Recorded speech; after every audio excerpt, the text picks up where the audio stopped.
Hi, my name is Durga, and I am the Public Relations Director at the World's University Services Club at Ontario Tech University. Today, we have with us Rinu Oduala to talk about the ENDSARS hashtag. So to start off, do you mind introducing yourself, and also can you provide an overview of the work you do with regards to ENDSARS? Yes, hi everyone. My name is Rinu Oduala. I am an influencer and entrepreneur. I use my voice to talk about issues surrounding humanities. I try to use my platform to speak out against the injustice and oppression that is happening in Nigeria. More importantly, I'm an active Nigerian citizen. And as a female growing up in Nigeria, our ethno-religious society constantly reminds you that you only need to be seen and not heard. So you have to fight harder than usual for your voice to get heard. I was propelled to go out to protest to increase the public awareness and put a spotlight on injustice and oppression that is happening in Nigeria. Protest is the only language the Nigerian government pays attention to. Also, the scary realization that me or my loved ones may be victims of oppression at any moment, because growing up in a marginalized community among oppressed people, you always need to change the status quo, and the need to change the status quo made me join the ENDSARS movement. I had since last year joined protests, I've signed petitions, I've participated in boycotts. I've also been on a judicial panel. More importantly, I've used my voice to expose the ills and voice out against police brutality and harassment. Thank you so much. Yeah, definitely. Using your voice to speak up is one of the biggest movements that can be done to help help prove a point. And definitely there will be a lot of backlash for that. And using your voice, just continuing to using your voice is definitely something that will help. So on to the next question. Can you please explain what exactly SARS is in Nigeria and why are people opposed to it? And how does it relate to the idea of the need for better governance? Thank you. So this is a question that needs to be broken down so people can understand what exactly we're facing in the country. SARS is an abbreviation for the Special Anti-Robbery Squad, or they are referred to as FSARS at times, which is the Federal Special Anti-Robbery Squad. They are the police unit that was set up decades ago when we battled with issues of crime and kidnapping. So they were set up in 1992 to combat armed robbery and other serious crimes. So SARS is part of the Nigerian police force, and we are responsible for hundreds of extrajudicial killings, hundreds of enforced disappearances, hundreds of other unlawful killings each year. In the days of the early units, they operate undercover in plain clothes, and their mandate includes to arrest, to investigate, and to prosecute suspected armed robbers, murderers, kidnappers, hired assassins, and other violent criminals. Now, because of these new powers they have, the unit moved on from its main function of its covert operations and began to set up roadblocks to extort money from citizens. They remained in plain clothes, but they started to carry guns in public. And over time, they engaged in widespread human rights abuses, extrajudicial killings, torture, arbitrary arrest, unlawful detention, extortion. They also moved on to targeting young people for cyber crimes, just simply because you own a laptop or a smartphone. Then they demand excessive bail fees to let them go. Now, since 2017, the protest has been building momentum across Nigeria, from online advocacy to street protests. But in October, a SARS officer allegedly shot a young man in Delta State. Then, the anger about the unit activities culminated into a nationwide protest in over 20 states in Nigeria. they have been brutalizing and killing poor, voiceless Nigerians while protecting the rich. In Nigeria, the Nigerian police force have been reduced from being law enforcement agents to merely being trigger-happy tools in the hand of the government and desperate politicians. There's no sugarcoating about it. The Nigerian police have been brutal, they've been callous, and most unprofessional in carrying out their duties. For SARS, for every progressive young Nigerian is a suspect, especially those with dreadlocks, those with flashy cars. You have an iPhone, you have a laptop. They're not only killing Nigerians, they have been killing dreams and future leaders. And at the root of this police brutality, we have an undertrained and underpaid force. There's lack of motivation. They are ridiculously undertrained and underpaid. They are also ridiculously under-equipped. And this combination, has bred frustration and aggression, inefficiency within the force. So SARS started with calling the ENDSARS protests in October, called for an immediate release of protesters, justice for victims, compensation for families, in a judicial panel, and psychological evaluation of these officers. Also an increase in police salaries so they can be adequately compensated. And how does this connect to bad governance? The gross inequality in wealth in the country saw young people going out on the street because it's a fight for survival. Despite Nigeria having one of the largest African economies, there's high level of poverty, high level of basic services as a result of corruption. We're still struggling with basic necessities such as electricity, healthcare, good roads, security. Funds for healthcare never get used, and the politicians do not care as they are at liberty to travel abroad for anything, including their medical needs. Students in public schools do not get adequate education. They're studying in shameless conditions. Many schools are deserted. Some schools are even without roofs. There are no tables and chairs for students to learn. So you can see now that the protest was it was about insecurity, and it was also about bad governance. Insecurity is only a reflection of the systemic failure in the Nigerian nation. So police brutality may have been what sparked the protest, but bad governance is the fundamental reason.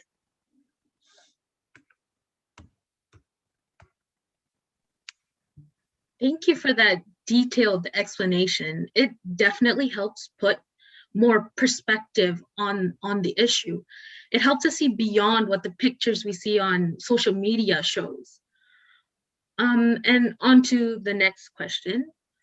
Can you please speak about your experiences with regard to involvement in the ENDSARS protests? Yes, thank you. I said earlier that I organized a protest back in June last year against police brutality. So we still had some of the, placards and some of the members who attended the June protest. And October, when we saw the viral video of the young man that was shot by SARS officers, I reached out to people via social media and said, we need to do something about it. There needs to be a change in the status quo. We've been complaining for the past 1 decade, and the Nigerian government keeps promising that they've disbanded or they're going to reform these units, and nothing has been done about it. So said, let's hold another protest for 3 days, but this time around, we're not just going to go out there and protest and go back to our homes. We are going to be sleeping out on the streets. And that was what we set out to do. And so we protested in front of the police headquarters in Lagos and the State House of Assembly also in Lagos. And there were many challenges, first just getting people to join the protest because everyone is scared for their lives. The situation is there. You're just, if you're just going on the road or you're just going to your work or you're just going along your normal daily lives, you could get killed, talk less of joining a protest. So you can understand the fear around joining a protest and standing against the government's incapabilities. Also, there was these challenges around detention, so there wouldn't be protesters with police hostility because in that condition, anything can happen. However, being amongst other Nigerians fighting for change made me see that my voice matters and it is meant to be heard. At a young age, I am voicing out for change, breaking out of the norm. And more importantly, I'm not the only one doing it. I'm doing it alongside thousands of young people in the same situation, people who have been mentally subdued, people who have been defeated, who have been complacent for decades, people who cannot go about their normal lives because they're afraid of the police force in their own nation. People who are resilient, but are just kept under mental chains. They cannot speak up, they cannot voice out, they cannot thrive. They have to remain defeated. So it was important that we all stood together and we ignored, the lines that always divided us, those tribal lines, the religious lines that always divided us, and we stood together.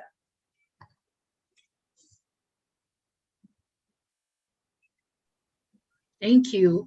A big movement like that must have taken a lot of effort, and your passion and need for change in the country must have driven you, not you, just all the many lives fighting for their rights. So, based on your experience, can you please explain how the goal of protest advocacy evolved from ENDSARS to end bad governance? Yes, thank you. So like I said earlier, the protests were about insecurity, but on the larger scale, it was actually about bad governance. The outburst of the physical protests is as a result of the failure of the government to treat the root causes of police brutality. So rather than being empowered, Nigerian youth are reduced to a bunch of frustrated citizens. Many young people are becoming political thugs and agents of destruction in the hands of our politicians.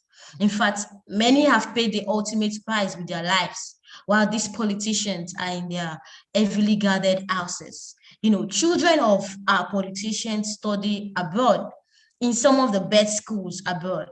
They graduate on schedule, while Nigerian youth are taking years to graduate due to strikes, due to no teaching aids. I have been in school for the past, it's going to 5 years now. We've had strikes, we've had a lot of things that we should not be dealing with in the 21st century. And this is some of the frustrations we're talking about. This is not what we bargained for. This is not what we elected these people for. But we're not even only furious because there are no jobs. We're not furious because we're not being included in the government. We're furious because of fundamental issues. Like I said earlier, lack of basic amenities, lack of electricity, lack of bad roads, lack of good roads, the academic calendar that is distorted, the absence of security, the lack of enabling environment. We cannot live without walking on eggshells. The Nigerian youth are furious, angry about everything. We're going from protest to arrest, extrajudicial killing. It's not rocket science to see that the future of the Nigerian youth is under serious threat because of a government that lacks vision, that lacks sound judgment, because of a government that is founded on lies and deceit. Nigerian youths want a future where they can look back and not regret living, where we can be globally recognized. But that future is now elusive. That future, our dreams and ambitions are being killed off and squashed on the nepotism, on the incompetence and corruption. Our ambitions are not realizable because the government is watching and doing nothing. And that is the fundamental reason for this protest. Frustration. We've been driven to our breaking point. Most of us have reached our elastic limits. Most of us, if you call 100 Nigerian youths and tell them you want to grant them visa to leave the country, 99.9% of them will leave it. Because for us, living in Nigeria is like living, is taking a risk. If there's anything the Nigerian youths, we Nigerian youths are certain of, it is the uncertainty of our future. Because we continue to live in this rigmarole of insecurity, of lack of basic things that we're supposed to have. And those that can afford to leave the country often leaves. So with the shout of ENDSARS, hope comes alive in the hearts of young Nigerians that have lost hope before, the young Nigerians that want a better country, that fight for democracy instead of a dictatorship. ENDSARS has become a slogan in matters concerning social inequality, injustice. It has united us in our struggle against police brutality and bad governance, because we cannot be grateful for a democracy where lives are being lost just for simply speaking up. And it's not to be asked from Nigerian youth to back down. And we're not going to back down. Neither are we going to stop from holding the government accountable to us. Because at the bottom of it all, Nigeria is all we have. And we're demanding that it works for us. And not just for the children of nobody, for the children of everybody, somebody, and those people that have no voices, those people that do not have people in political offices. The Nigeria that we dream of has to work for everybody. Definitely. The need for change and action is very important in this issue. And it's not easy to leave the country you were born and raised in, but like in the case of Nigerian youth, you mentioned how like if they were given a visa to a foreign country, like they would basically take the offer instantly. Like definitely the need for change and action, as I mentioned, is very important here. On to the next question. What are the consequences for those who choose to raise their voice regarding SARS? Thank you. There has been, a lot. I could go on and on for the next 1 hour about the intimidation from the government, the harassment, start from how the feminist group who crowdfunded during the protest, their accounts were shut down, their websites was shut down. There was a lot of news website, traditional news website in the country that were reporting the progress of the protest. Some of them had their websites shut down. Many news stations that carried news of the protest had their stations sanctioned, like over 5 stations had sanctions on them, and they were to pay millions of naira for these sanctions. We've had bank accounts frozen. There were about 20 protesters, including my account. Our accounts were frozen for no reason. In fact, they were frozen before the courts gave any order to be frozen. The Central Bank of Nigeria asked for those accounts to be frozen. They said they wanted to investigate our accounts for counts of terrorism and, all sort of bogus charges, and our accounts were freeze for over 3 months. Some accounts are still frozen, although the court has given an order last month for those accounts to be frozen, because the Central Bank of Nigeria said they wanted to investigate these accounts, but no investigations were made or done for the last 4 to 5 months. Then jail time, so many protesters actually went to jail. Some are still languishing in cells across the country just for simply protesting against police brutality. Many protesters were beaten, many have been profiled, have been harassed. There's been a lot of cyber attacks against perceived frontliners of the protest. There have been troll attacks. The government set up a coordinated web campaign to consistently launch troll attacks on frontliners. There have been DSS trails and so many frontliners. Many frontliners have been tagged terrorists. Like I said, okay, I failed to mention that my passport was seized alongside 4 others. They seized our passports without any reasons for those passports. Some were prevented from leaving the country. They said we're on a blacklist or a no-fly list. Phone threats have been made to frontliners, including me. That those phone threats will include just some strangers telling you to back up the protest or else you get killed. We've been dragged to court, about there are several court suits regarding our participation in the ENDSARS protests. The government has just launched, a hounding campaign on coordinators of the protests. I talked about the fly list, then threats online and offline to family members of frontliners, family members of protesters. For me, I can't even resume school due to the threats and bank freeze. I'm also being targeted through my school because it's a government-owned school. They tell you that if you return to an environment where they know you, you'll be killed or you'll not be allowed to graduate.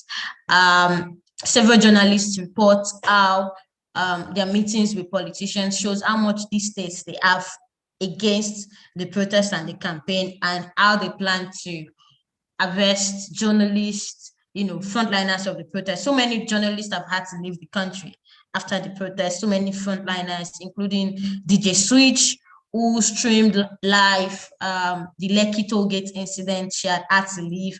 I had to leave the judicial panel due to the fact that, because I joined the judicial panel after the protest, I was meant to investigate issues surrounding police brutality, but because of threats and the fact that the government was not willing to do anything, I had to leave the country. Unknown gunmen visits acts of frontliners, and so many more that I could go on and on, like I said, for over an hour and say these things. These are some of the things, or these are some of the consequences that frontliners and protesters have had to face for choosing to raise their voice regarding SARS.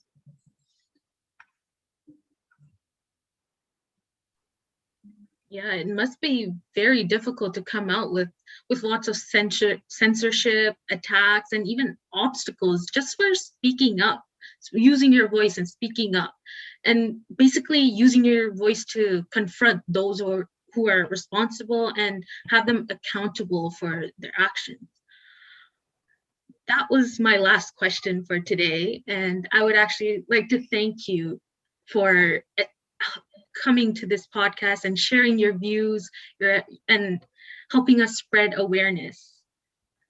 Thank you very much. Thank you so much. Thank you for helping to amplify Nigerian youth voices. It's an hard time for most of us, and most of us have, had a lot of traumatic experience dealing with this. It's strange that at very young ages that many of us choose to use our voice to speak up against bad governance and police brutality. We are being punished for it. We are being punished for being active citizens. We are being punished for wanting our country to become better. We're being punished for asking for a better future. So we've really been through a lot, and if you ask many people, it's really been a traumatic 6 months. I think this is the 6 months after the protest. Has been a traumatic 6 months. Many of us, have had our mental health damaged, and we've had to see therapists. Many are just dealing with the consequences of having to stand up and just use your voice to speak. So it's a lot, and thank you for amplifying this news and these voices. It's glad that there are people out there that want to know what is happening and want to know what to do about it, especially, more importantly, want to amplify the voices coming out of Nigeria. Hi, my name is Safa Malik, and I am currently the president of WUS, World University Services of Canada, at Ontario Tech University. So I just wanted to talk to you guys a little bit about the connection to WUS in Nigeria and our stance on ENDSARS.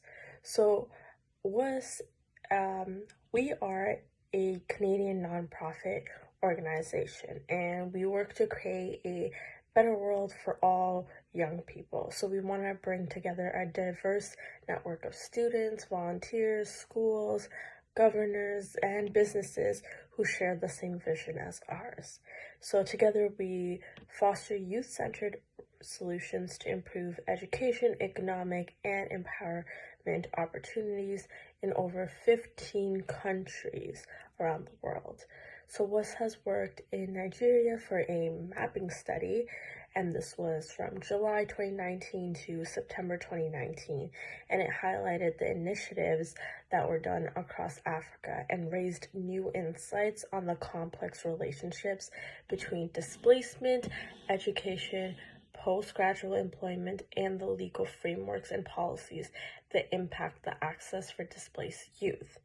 So WUS's stance on SARS starts off by recalling what Rinu talked about, which was that SARS stands for Special Anti-Robbery Squad, which is known as a police unit to stop robberies in Nigeria. However, that is not necessarily the case, as there has been proof showing that they are actually abusing people and accusing them of crimes they didn't actually commit. So WUS understands that police brutality really affects the youth of Nigeria, and it affects their ability to receive an adequate education, and then affects their ability to be successfully employed. So in Africa, there are about 420 million youth aged 15 to 35, and 1/3 of them are actually unemployed. And then another third are vulnerably employed, and only 1 in 6 are in wage employment. So because there are systematic barriers that exist and restrict youth employment, there are also supply side challenges, which particularly is around the lack of quality of the skills training programs that are driven by market demand, and employers are seeing the link in these gaps. So WUS sees the importance in implementing pipeline programs to support the displaced youth, especially the girls and young women, so that they can access and succeed in the mainstream education system from primary to secondary and beyond. So there are a couple measures that WUS implements to help end SARS. WUS continues to empower youth, and this is starting with the students who have a refugee background by welcoming them into accepting and empowering communities, and then they're encouraged to use those voices to advocate for their rights with the support of WUS. And WUS is supporting the following initiatives in Africa. So for example, they're trying to work on having official recognizations of credentials across borders. They want to improve accessibility for young women and refugees for all the different programs that they currently do offer. And they want to start offering a 2-year diploma and certificate programs, as well as increased scholarship programs. And at Ontario Tech University, we are actually going to be expecting a new student next year. So that is really, really exciting, and we look forward to meeting them in fall 2021. Thank you so much for listening, and definitely check out our resources on our Instagram page, and you can follow us on our Instagram page, which is at wus.otu, and you can learn out different ways that you can actually start taking an action and helping end SARS.